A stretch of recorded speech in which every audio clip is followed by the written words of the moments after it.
Iran और Israel के war के बारे में बहुत बार क्वेश्चंस आ रहे हैं कि क्या अपडेट इसके लिए हो सकता है, क्या आने वाले टाइम में सिचुएशन हो सकती है, इंडिया का क्या रोल रहेगा या इंडिया के लिए क्या कुछ चीज़ें सिचुएशंस बन सकती हैं। इस वीडियो में बात करेंगे इस ईरान और इजराइल वॉर के बारे में, या यूं कहूं कि इस क्या ये शुरुआत है वर्ल्ड वॉर की, क्या सिचुएशंस बनी हुई हैं प्लैनेट्स की जो कि आने वाले समय में ये कुछ नई चीज़ों को जन्म दे सकते हैं।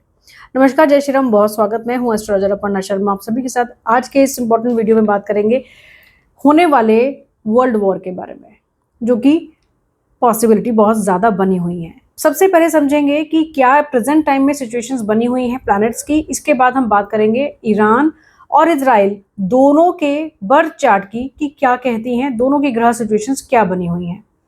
सबसे इंपॉर्टेंट चीज ये है कि हम पहले गोचर को देखते हैं कि क्या ऐसे प्लैनेट्स हैं जिन्होंने इस वॉर को शुरू किया या वर्ल्ड वॉर होने की सिचुएशन तक हम सभी पहुंच चुके हैं। इंपॉर्टेंट चीज ये है कि जैसे ही 29 मार्च की, जब से हम लोग बहुत बार बात कर चुके हैं कि जो पंचग्रही योग उस समय में बना था, चंद्रमा भी था साथ में बट एक ही दिन के लिए, तो जो पंचग्रही योग ये बना, जो पिशाच योग ये बना शनि और राहु की युति के बाद, तब से कुछ ऐसी सिचुएशन धीरे धीरे बनती शुरू हो ही चुकी हैं।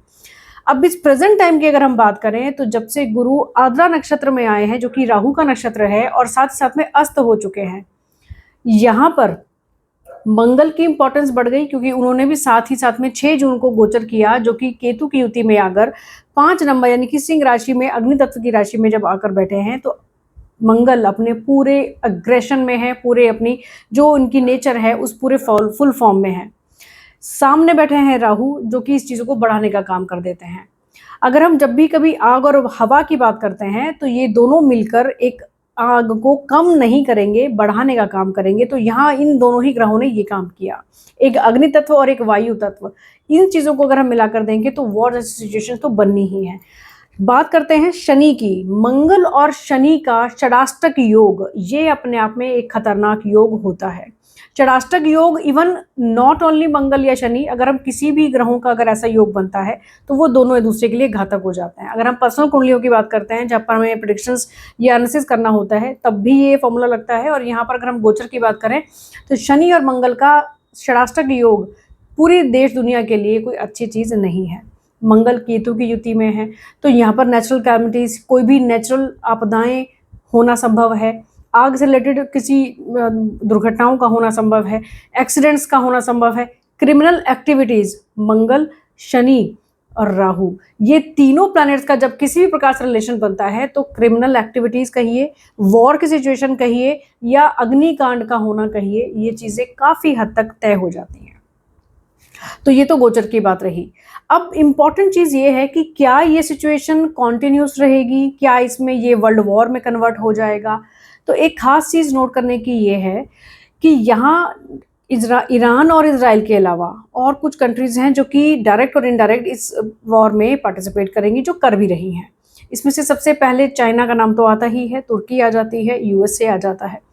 यहाँ एक और इम्पॉर्टेंट चीज़ ये है कि क्या इंडिया इसमें शामिल होगा। इंडिया को एक अपना स्टैंड लेना पड़ेगा। इसके सामने भी ये सिचुएशंस बनेंगी कि कुछ ऐसे निर्णय लिए जाएं, कुछ ऐसे स्टैंड लिए जाएं जो कि इनके लिए अपनी सेफ्टी भी रहे। और ये सिचुएशन एक धर्म संकट की सिचुएशन इंडिया के लिए भी बन सकती है कि किसको ये सपोर्ट करे, जबकि ज़्यादातर हमारा जो रुझान है वो इजराइल की तरफ ज़्यादा रहने की आशंका बनती है, चांसेस बनते हैं। लेकिन क्या इजराइल के लिए सपोर्ट देना इंडिया के लिए बेहतर रहेगा? तो यहाँ पर भी पूरी तरह से ये ठीक नहीं रहेगा। इंडिया को बड़ा सोच समझकर अपना एक स्टैंड लेना पड़ेगा कि वो डिप्लोमेटिकली अपना एक रोल प्ले करे इस वॉर में, जो कि बहुत ज़रूरी है।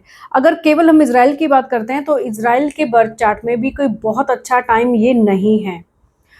इजराइल ने एक जल्दबाजी में, ओवर कॉन्फिडेंस में ये सोचा कि कहीं ना कहीं ईरान को शायद वो सप्रेस कर सकता है, लेकिन ईरान का बर्थ चार्ट ये कहता है कि अमेरिका या और कुछ ऐसी कंट्रीज जो बाहरी देश हैं उनसे उसको सपोर्ट मिलती रहेगी।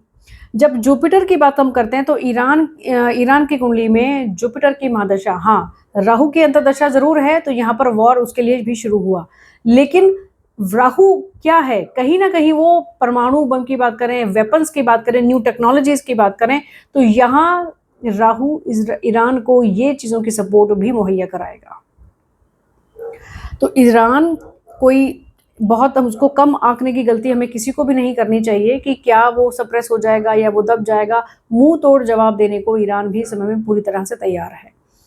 लग्न में ही इसके राहु और शनि का बैठना कहीं ना कहीं ये बहुत अच्छी सिचुएशन नहीं है, लेकिन शनि वक्री होते हैं। और गोचर की मैं बात करूं अगर ईरान की कुंडली की, तो यहाँ पर अष्टम भाव में शनि का होना वॉर में कहीं ना कहीं चीजों को बेहतर एक मुकाम पर लाने का काम भी शनि महाराज इनके लिए कर सकते हैं।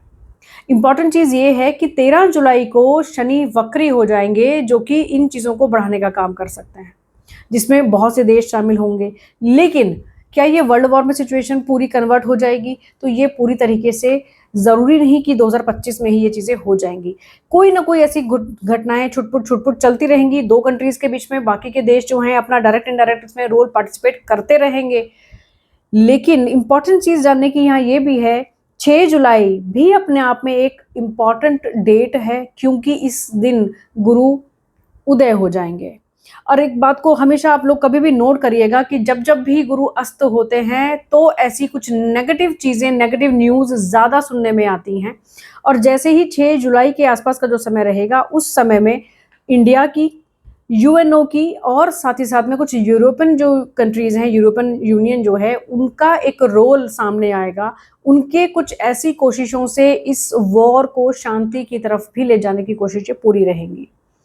तो ये पूरे टाइम कंटिन्यू रहने वाली चीज तो नहीं है। कहीं ना कहीं 25 से 26 दिनों का ये टाइम है जिसमें ये सिचुएशंस ज्यादा भयावह रहेंगी। कुछ ना कुछ नेगेटिव न्यूज, नेगेटिव चीजें ऑब्वियसली ईरान और इराक के लिए तो रहेंगी ही, इसराइल के लिए रहेंगी ही। कहीं ना कहीं दूसरे और कंट्रीज को भी इसका कुछ ना कुछ खामियाजा भुगतना पड़ेगा। वो इकोनॉमी पर भी हो सकता है, बिजनेस इन्वेस्टमेंट्स पर भी हो सकता है। तेल की कीमतों की बात करें तो यहाँ सबसे ज़्यादा इम्पैक्ट इन चीज़ों पर भी हो सकता है। शनि कारक हैं लिक्विड चीज़ों के भी, तेल के भी।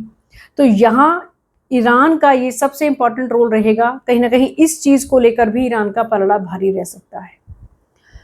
सिचुएशन अप एंड डाउन होती रहेंगी इस 2025 में। एक इंपॉर्टेंट चीज़ ईरान की कुंडली में ये ज़रूर है कि आने वाले समय में, क्योंकि इस समय राहु की अंतर्दशा चल रही है जो कि जुलाई 2027 तक है, इसके बाद जब शनि महाराज अंतर्दशा में गुरु के बाद जब आएंगे तो ये सिचुएशन 2029 में ईरान के लिए कोई बहुत अच्छी नहीं रहने वाली।